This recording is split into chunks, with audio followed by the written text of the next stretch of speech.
to be my profession. Time for Protoss to be OP. Go! Let's see what happens. And this matchup will be the GSL Crevasse. Official. As opposed to the unofficial one that has cake. Ladies and gentlemen, I bring you Socke. He is in the yellow trunks. He is playing Protoss to the southwest of this particular map. We're on busy. Yep, good. Cool. Versus his opponent. It is DDE. He is in the red trunks playing for Six Jacks Gaming, and he is to the northeast playing Terran. And I'm pretty sure that build, that strategy and overall style from DDE caught Socke a little bit off guard then. Well, I wouldn't have been expecting that. No, I don't think anybody was. No. It's very hard when somebody throws a new style at you. It's very hard to react there and then on the spot. Very minimal people can do that. Very talented people can do that. But that's a very, very small percentage of people. And it's really difficult to do. Though, Socke has now had a sample, had a bit of a taste. He went to the supermarket, had the free sample. And now, I bet he didn't like it. No, he didn't like it at all. He probably spat it back out because that was pretty rough. And have to see how he's going to play in this next game. It is Crevasse. You can do a lot of macro-based builds again. You can go Nexus first here if you deem fit. Looks like he's just going to go ahead and go 13 gateway here.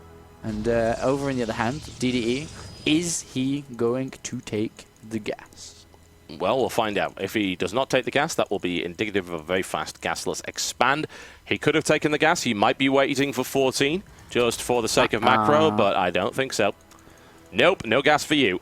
No gas. No gas. No gas. And so he's going to go for this one barracks command center. Usually the follow-up from this is two. It's a lot of different variations. You can go one barracks, then double refinery, then add the factory. Or you can go double barracks added on, so you have 3 in total. You can also go 4 as well. Obviously, the more barracks you have, the more ground units you're going to have. The more barracks you have, the later your factory tech is going to be. So you have to weigh up the options depending on who you're playing against. What are the positions? Is it cross or is it close? And that's what DDE has to do now. Let's see how well he does. Socke will be looking to expand fairly shortly. I would think he's letting his minerals build up beyond the usual point, unless, of course, he's going to 4-gate, which is not going to happen. Well, before the cyber core, which is really fast. That is pretty quick. Usually you go for the cyber core, then expand, and usually people say, skip the Zealot and Stalker, that's pretty fast for an expand, man. He got it before the cyber core here, so that is really fast. And it does go back into 3 in gas. Well, actually it goes back into 2. Goes back into 2. We'll want to get that Stalker out very, very shortly to poke him right around, check the ramp, kill a Marine. Hey, why not? Yep. Might as well. And there's DDE's scout on the way in. No way to really stop that. He will gain some useful information. See the expansion at the back. And, of course, we start to enter a bit of a longer macro game right here with both of these guys gearing up with the 2 bases. And at this point in time, when you're Socke, you can actually afford a chrono boost the Nexus a lot. He's going to go ahead and use the Stalker, though, as he wants to scout. But I wouldn't be surprised if the next one was used onto the Nexus. But meanwhile, over into the base of DDE did go refinery and then added on the 2nd and 3rd barracks here.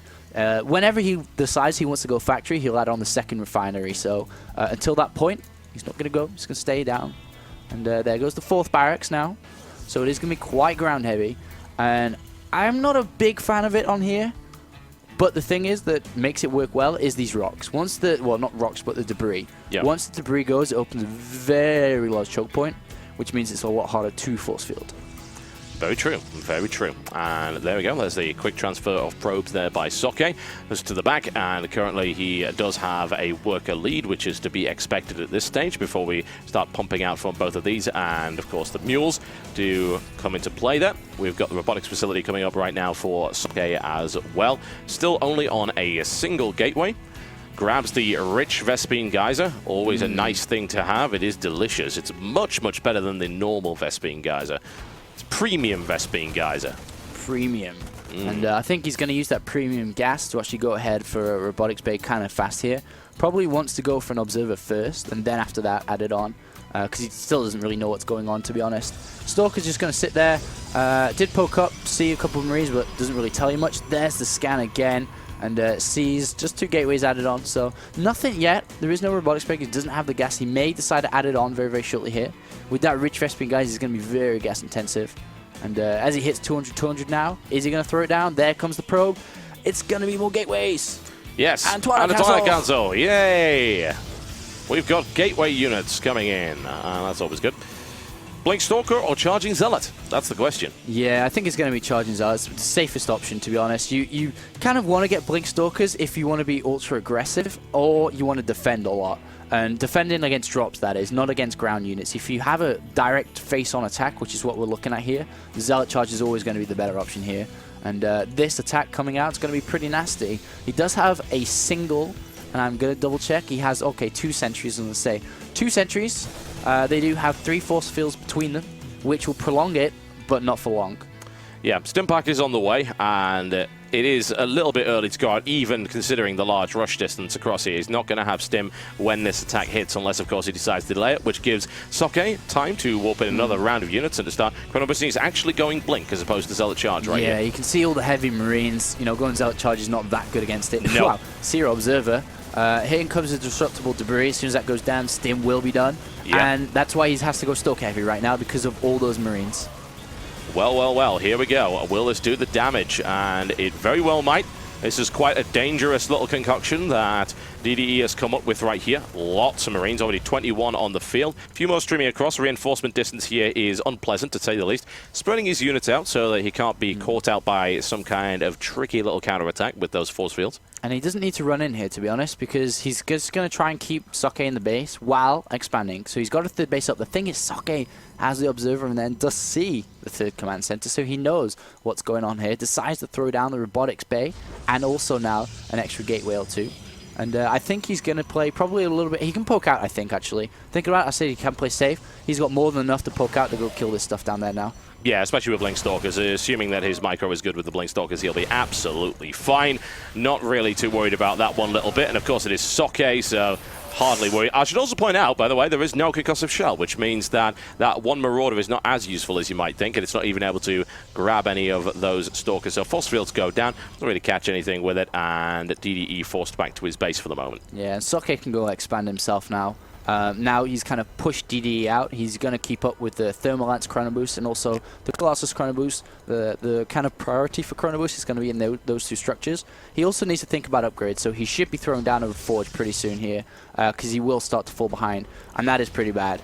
You can go double Forge here, especially now you're getting a third base up uncontested. I don't mind double Forge here, but at the same time, he might just go for 1 to keep the gas really powered into those Colossus. Good little bit of timing to hit before those bunkers are complete, is able to at least stop 1 from being created, but it's not a large force from Socke. He kept a lot of it to the back, and that scan, I believe, only spotted half of it, though Socke did just move into it there, which might screw things over. Pylon in an interesting and tactically sound position. There's 1 bunker taken out already, and a mass blink just to get out of there. Takes a Marine as well, just for good measure. Going to be a big upgrade heavy stuff coming in right here from him by the looks of it. We've got that armory on the way out. We want to go directly into +2 attack. He can throw second engineering bay down to continue with 2-1, but it will go into +2 probably when this armory finishes. Meanwhile, Socke with the aggressive pylon. The second Colossus is going to be on its way very, very shortly. Thermal Lance is about to finish as well, so he can put a bit of pressure on here. But at the end of the day, this goal is just to get this expansion up and running. Yeah, and Infernal Pre-Igniter now coming up right here, and that's interesting considering there's not a huge number of Zealots in that force. Yeah, it's going to be for some kind of drop. I mean, dropping Pre-Igniter Hellions, dangerous. What is better than that? And, what is best in life? Yeah, what is best in life? What's the best thing in your life? Blue Flame Hellions. Yes, to hear the lamentations of their mineral line.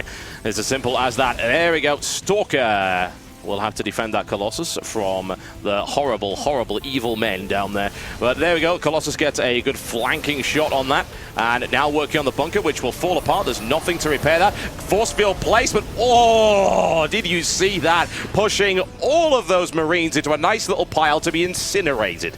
And there's nothing but consistent attack going to come right now. He smells weakness and he's hitting it hard. And why not? He created a nice little funeral pyre for DDE right there to lie in. And Socke is now going to go for the throat because why not? He's got this in the bag. He destroys that base very nicely indeed and puts DDE in a very serious and difficult defensive position. And there is the GG.